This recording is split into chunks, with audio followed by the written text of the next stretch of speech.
Before we move to the recipe, I want to share something with you. Have you ever thought if you could stop feeling tired and bloated just by changing what's on your plate?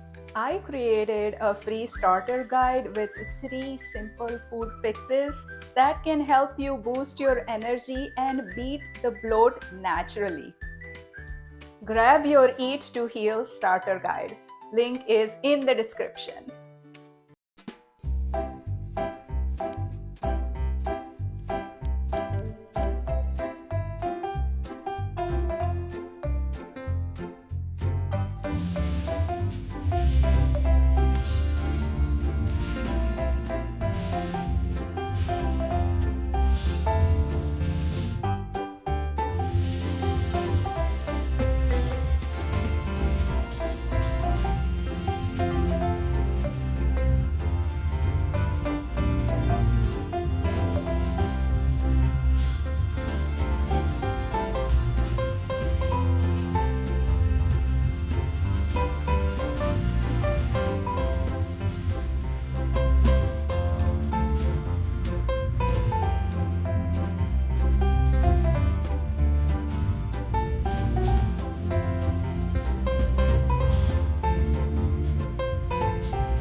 Get your free Eat to Heal starter guide below.